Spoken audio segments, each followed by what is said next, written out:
the Agile Brand.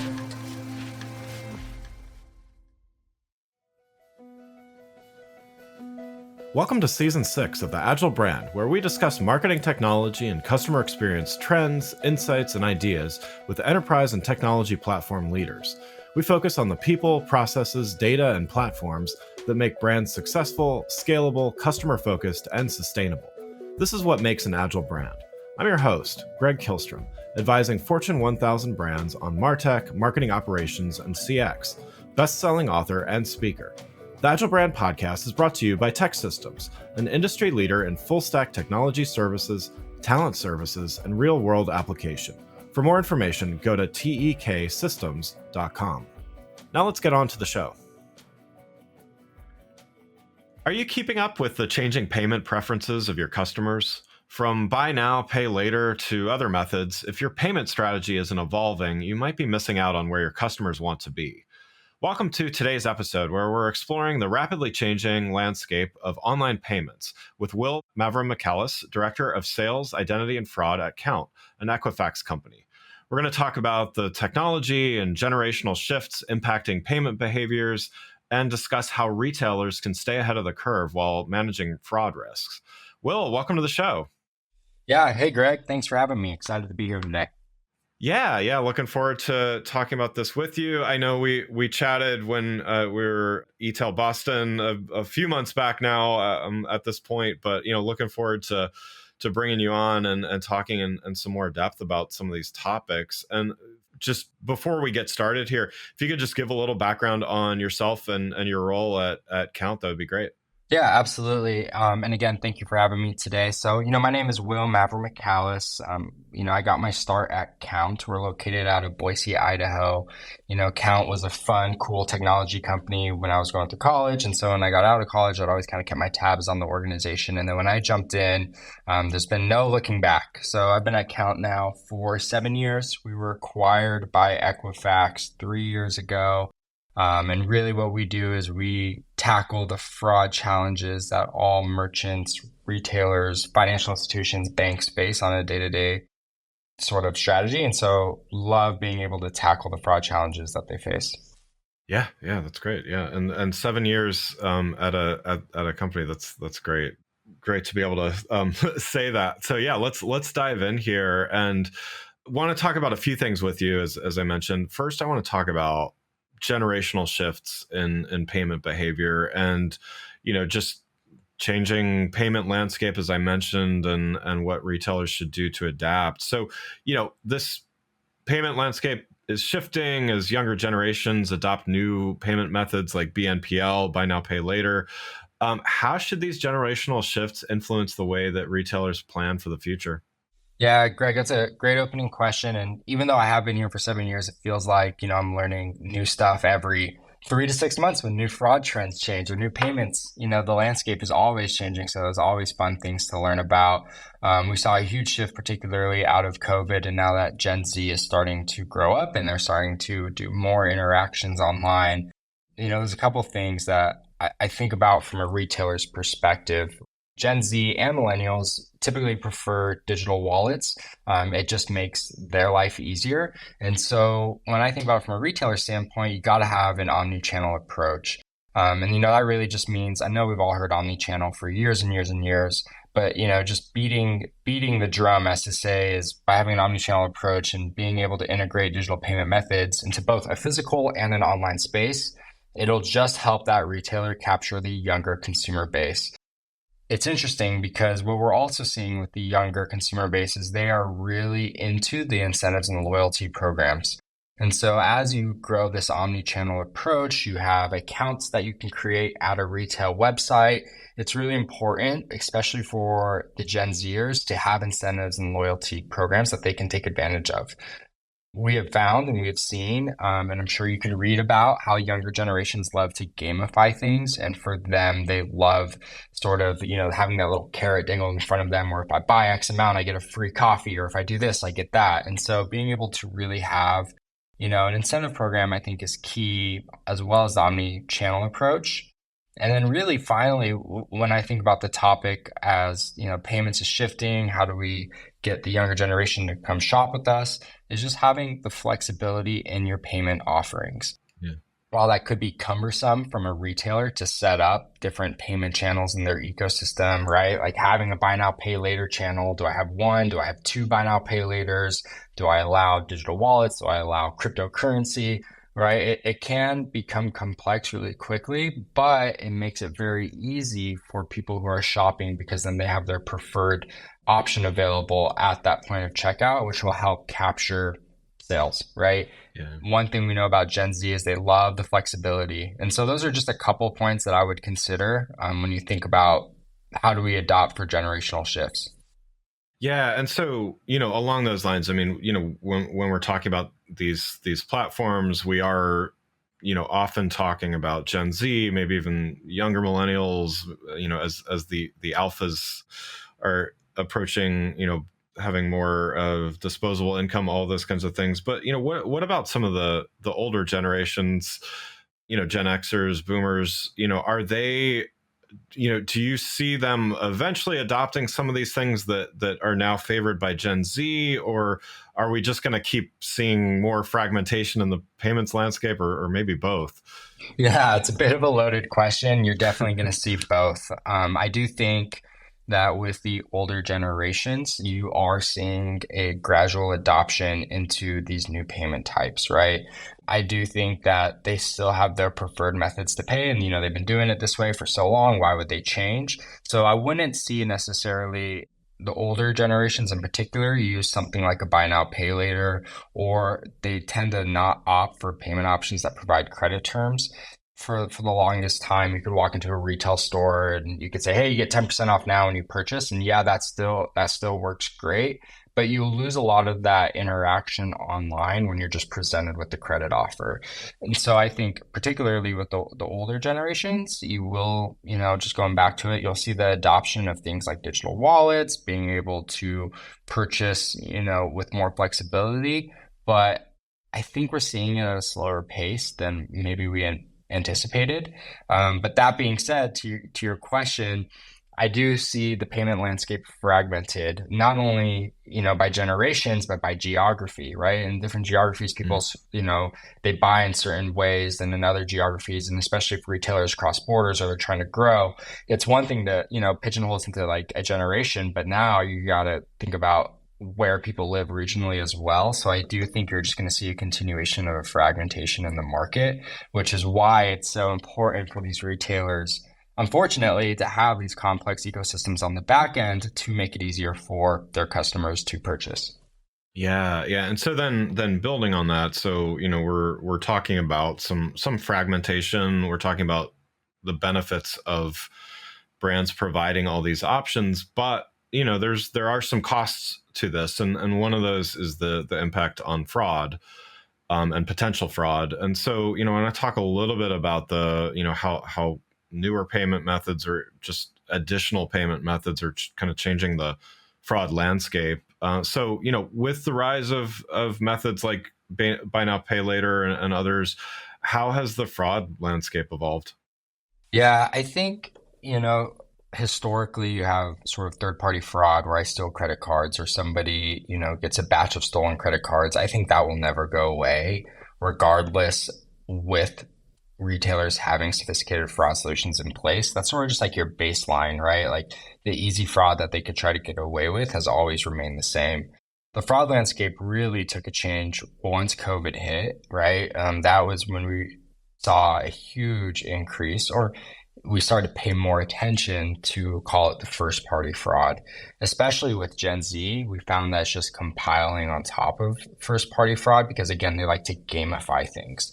So just because, it is fraud or you are, doing nefarious activity towards an organization, the young generation doesn't see it that way. They see it as a game or something to take advantage of. And I actually have a personal story I can share about that just from last week.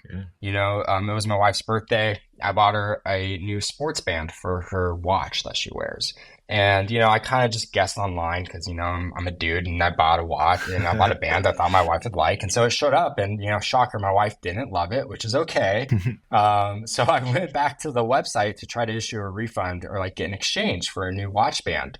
And the retailer messaged me back pretty much immediately, which is great customer service. And you know what? They said, hey, we're going to issue you the refund and just keep the band as a souvenir. We don't even want it back. And so on one hand, you look at that like, wow, this is great customer experience. And yeah, I'm definitely going to go back and I bought another band regardless. But on the other hand, you would see something like that, as simple as that. Next thing you know, you see it on social media. You see it on group, chat programs online. Now people are going to try to gamify it. Like I 100% bet if I made a video about that, put it on social media, somebody else would try it out there. And the next thing you know, it would spread like wildfire. Yeah. And so from that standpoint, we've particularly seen a huge increase in the first party fraud. Another huge thing that we see in terms of friendly fraud is return abuse. So, you may not be stealing credit cards, you may not be doing criminal activity, but you are just returning things to no end. Meaning, there was a clothing brand we work with, and the clothing brand, they would see multiple times where you would buy, call it 10 t-shirts. The 10 t-shirts would show up to your house. You would try all 10 of them on. You know what? I want to keep 2 of them. And the next thing you know, you return 8 back to the clothing brand. And the clothing brand, they have very strict policies. Like when they get, refunds on their shirts, now they can't sell them as new, right? And so now they're losing the money on what they could have made. But in order to have that customer experience, they've been letting it slide because they want to capture greater revenue and try to grow their buyer base. And so definitely times are changing, and with that, the fraud is changing.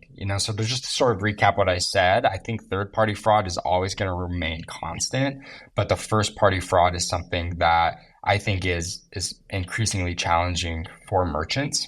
Now, on the Equifax side of the house, if I may, on the Equifax side of the house, what we see in the industry is synthetic ID fraud. So synthetic ID fraud is the fastest growing fraud out there. Like, no, I don't think anyone would really debate that. Like, synthetic ID fraud is taking over. And I do think that will affect retailers in a numerous amount of ways. From a synthetic ID fraud, retailers may think they're safe, right? Because they've been so primarily focused on third-party fraud and first-party fraud. And they might say, oh, synthetic ID, that's really targeting FIs and banks. Where we're seeing it hit the retailer is at, sort of point of sale financing, especially for buy now, pay later services. A fraudulent account is opened, they could exploit the loyalty programs, they could exploit the discounts, and all behind the scenes, it's not the actual person that you thought it was. And so, just taking a step back, synthetic ID is I take pieces of PII or pieces of identity from across and I create a new identity. And that, that is synthetic ID. And it's very hard to track because it's how do we find who's actually behind, the keyboard. And so that I would say is probably the fastest growing thing of fraud out there, and definitely something we're tackling on a daily basis. There's quite a few different ways to maybe answer this question I'm going to ask, but what are some proactive steps that a retailer can take to protect themselves against maybe focus on synthetic fraud, since that's an area of focus? Absolutely. So being proactive is, I think all retailers are doing a good job of trying to stay proactive. I think it's table stakes these days for a retailer to have an advanced fraud detection tool in place. Like everyone you talk to has one.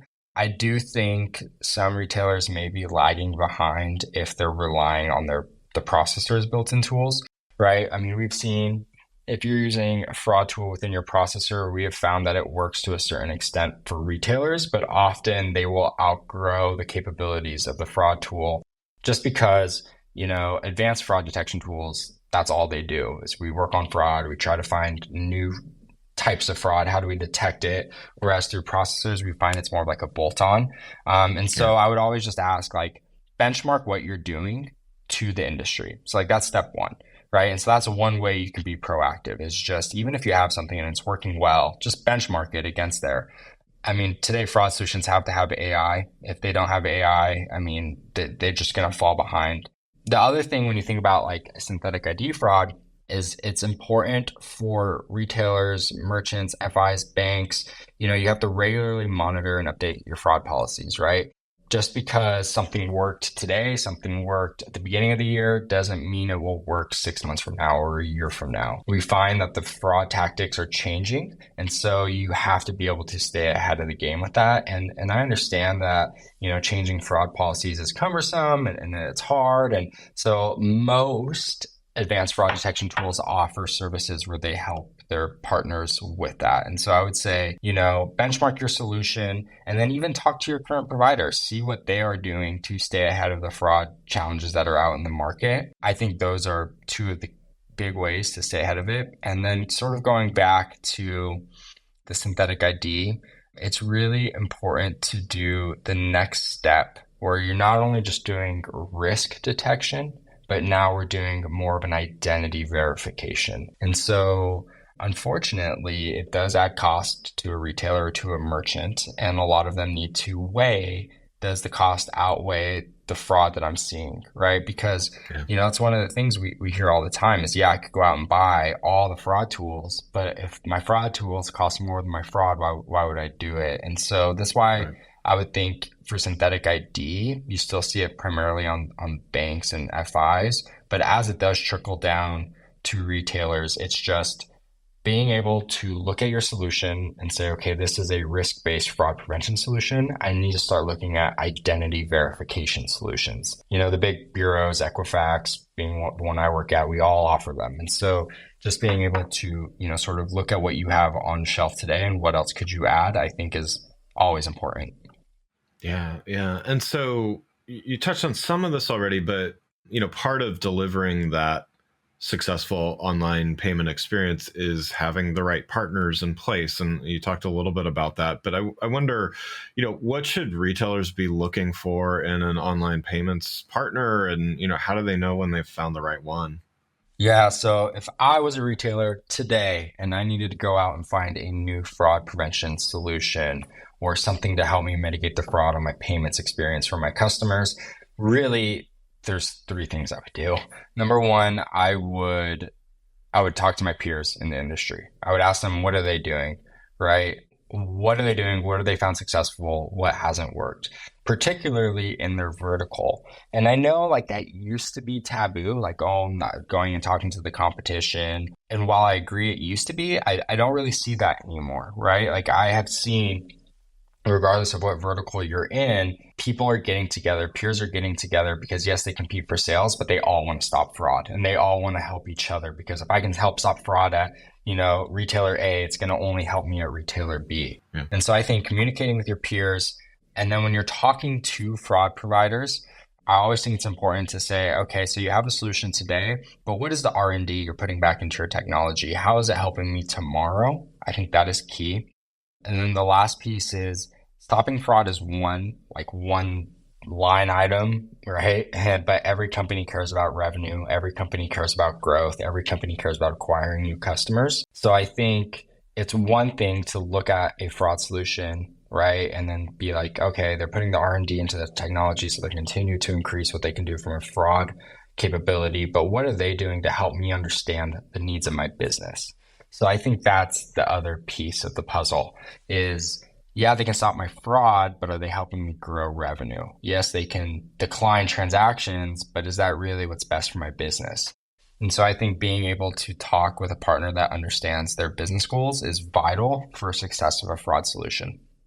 Yeah. And I think that's a good segue to the last topic I wanted to talk about, which is just, how do retailers stay ahead in this landscape? So we talked a bit about, the consumer preferences and what we all know that's going to continue to evolve and then certainly fraud is a component of that as well. And so for retailers that want to ensure that their brand is staying at the forefront of payment innovations, again, whether that's risk mitigation and fraud prevention or just consumer preferences on how they want to pay, what advice would you give them to stay ahead of where consumers want to be?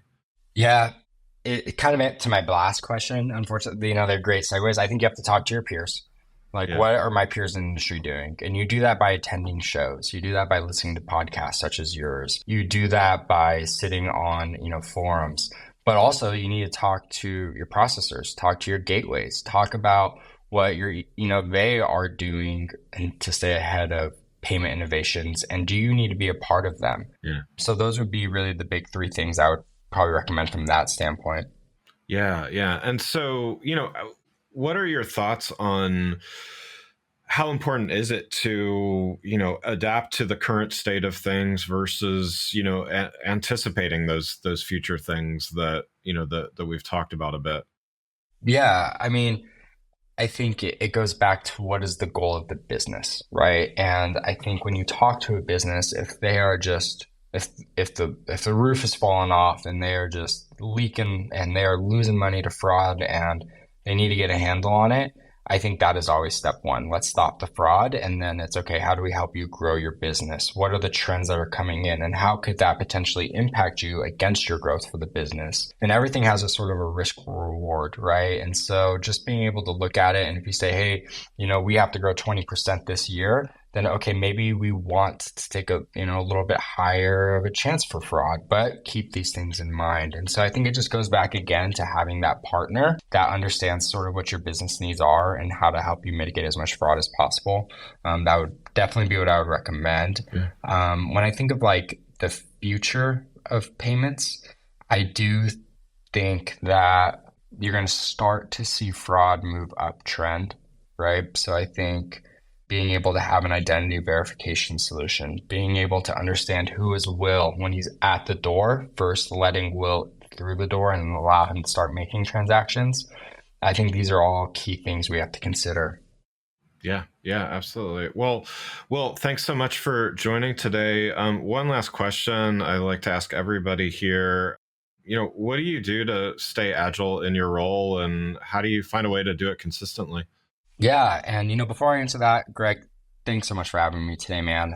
It was great to be a guest on your show and honored to connect and talk honestly about a topic that I love. Absolutely. And so, what I do to stay agile in my role is I have the privilege of talking to clients and prospects daily. They're always keeping me on my toes, right? One day I'll have a meeting with a huge retailer, the next day it's an FI, the third day it's a processor, and so being able to just have the fortunate position of being on the side of the house where I'm helping fix problems, I think allows me to see the trends and things shift over time. So that way I'm a better resource for my partners. Another thing I do to stay agile in my role, love listening to podcasts, love going to shows, but really at the end of the day, it's just talking to customers. Yeah, I love it. Yeah, I mean, one of the reasons I podcast is I learn something from every conversation I have. So I feel very fortunate to have so many conversations. So totally agree. Well, again, I'd like to thank Will Mavromichalis, Director of Sales, Identity, and Fraud at Kount, for joining us today and sharing his insights. To learn more about Will and Kount, please follow the links in the show notes. Thanks again for listening to the Agile Brand, brought to you by Tech Systems. If you enjoyed the show, please take a minute to subscribe and leave us a rating so that others can find the show more easily. You can access more episodes of the show at www.gregkihlström.com. That's GregKihlstrom.com. While you're there, check out my series of best-selling Agile Brand guides covering a wide variety of marketing technology topics, or you can search for Greg Kihlström on Amazon. The Agile Brand is produced by Missing Link, a Latina-owned, strategy-driven, creatively fueled production co-op. From ideation to creation, they craft human connections through intelligent, engaging, and informative content. Until next time, stay agile. The Agile Brand.